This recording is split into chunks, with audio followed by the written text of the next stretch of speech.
प्रिय मित्रों, ज्योतिष के इस YouTube चैनल में आप सबका स्वागत है। मेरा प्रयास ये रहेगा कि मैं बहुत ही सरल तरीके से आपको ज्योतिष सिखाऊं।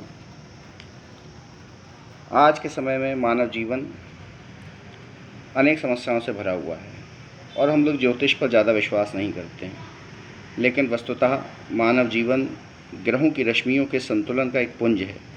जीवन में जब कोई बालक जन्म लेता है, उस क्षण विशेष में उस स्थान पर ग्रहों की रश्मियों का जितना और जो कुछ प्रभाव होता है, उस प्रभाव को उस क्षण खास में बालक अपने शरीर में समाहित कर लेता है और फिर जीवन भर ग्रहों की रश्मियाँ उसके जीवन को प्रभावित करती हैं। जन्म के समय में जो ग्रह की रश्मियाँ जितनी ज़्यादा तीव्र होती हैं, उसी ग्रह से उस बालक के जीवन पूरी तरीके से गाइडेड रहता है, प्रभावित रहता है। और जिस ग्रह की रश्मियाँ कमज़ोर होती हैं, उस ग्रह की रश्मियों के कम होने के कारण बालक के जीवन पर नेगेटिव प्रभाव पड़ता है। तो ये एक संक्षिप्त परिचय ज्योतिष का था। चलिए आइए हम सीखें सरल ज्योतिष, किस तरीके से हम अपनी कुंडली को कम से कम एनालाइज़ कर सकते हैं और ये देख सकते हैं कि कोई भी व्यक्ति हमको बेवकूफ़ ना बना सके। तो चलिए आइए देखते हैं सरल ज्योतिष। ज्योतिष के अंदर ये हमारी कुंडली बनी हुई है, इसे हम लगन कुंडली कहते हैं।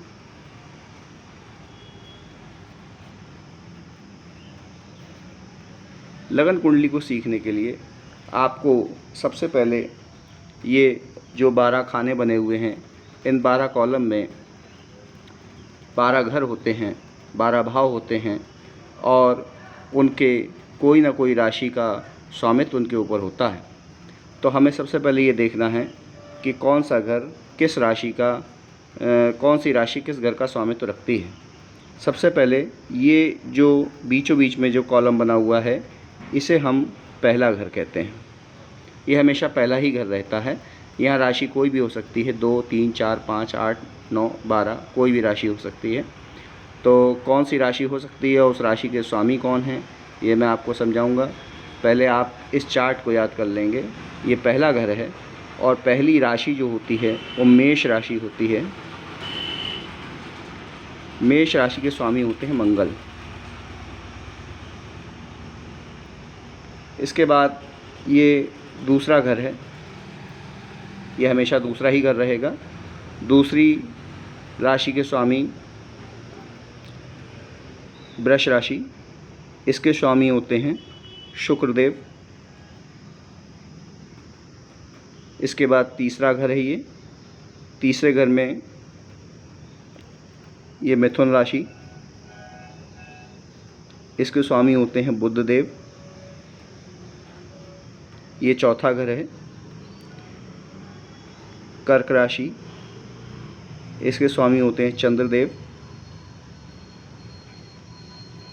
ये है पांचवा घर सिंह राशि, जिसके स्वामी होते हैं सूर्यदेव। ये छठा घर कन्या राशि, जिसके स्वामी फिर से बुधदेव। सातवां घर तुला राशि,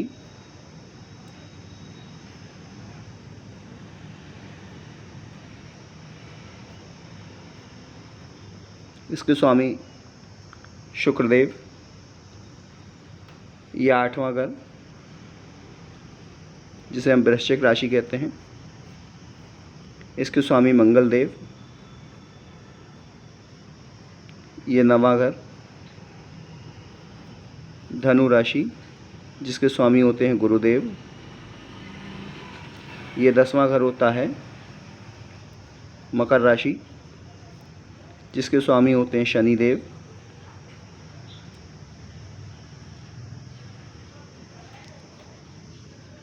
ये 11वां घर कुंभ राशि, इसके स्वामी भी शनिदेव।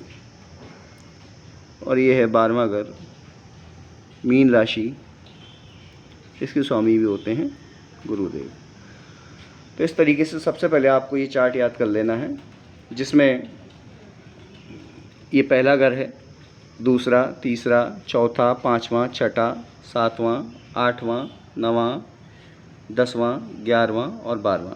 ये घर इसी तरीके से रहते हैं। पहला घर कभी यहाँ नहीं होगा, यहाँ नहीं होगा, यहाँ नहीं होगा, यहाँ नहीं होगा। पहला घर यही होगा, दूसरा घर यही होगा, तीसरा घर यही होगा, चौथा घर यही होगा, पाँचवा घर यही होगा। इस तरीके से ये घर होते हैं। अब इसमें जो राशियाँ हैं, राशियाँ अलग अलग हो सकती हैं। हो सकता है यहाँ 3 नंबर लिखा हो या 5 नंबर लिखा हो। अगर यहाँ 3 नंबर लिखा है तो ऐसी स्थिति में ऐसे जातक की लगन मिथुन हो जाएगी, जिसके स्वामी बुध देव होंगे। मान लीजिए यहाँ 10 नंबर लिखा हुआ है तो यहाँ पर मकर राशि हो जाएगी, जिसके स्वामी शनि देव होते हैं। तो इस तरीके से ये आपके लगन कुंडली के अंदर 12 घर होते हैं। अब ये 12 घर क्या रिप्रेजेंट करते हैं, इसके बारे में आपको बताऊंगा अभी। पहले आप इसको समझ लीजिए कि कौन सी राशि के स्वामी कौन होते हैं। मेष राशि के स्वामी मंगल, वृष राशि के स्वामी शुक्र, मिथुन राशि के स्वामी बुध, कर्क राशि के स्वामी चंद्र, सिंह राशि के स्वामी सूर्य, कन्या राशि के स्वामी बुध, तुला राशि के स्वामी शुक्र, वृश्चिक राशि के स्वामी फिर मंगल, धनु के गुरु, मकर के शनि, कुंभ के शनि और मीन के गुरु। तो ये हमें पहले ये चार्ट पूरा हम कंठस्थ कर लेंगे, याद कर लेंगे। उसके बाद हम ये देखते हैं कि ये घर क्या रिप्रेजेंट करते हैं। जैसे कि जो पहला घर है हमारा, ये हमारे शरीर को या तन को रिप्रेजेंट करता है। अगर हमें शरीर से संबंधित कोई चीज़ जानकारी चाहिए या शरीर के बारे में कोई जानकारी रखनी है, कोई पर्सनालिटी के बारे में जज करना है, तो हम पहले हाउस को देखते हैं। दूसरा जो घर होता है ये हमारा परिवार और धन का होता है। धन की स्थिति दूसरे घर से देखी जाती है। तीसरे घर से भाई बहन देखे जाते हैं। चौथे घर से माता पिता का सुख या प्रारंभिक जीवन।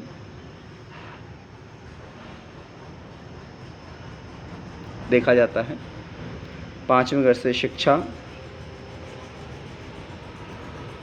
और संतान देखी जाती है। छठे घर से बीमारी,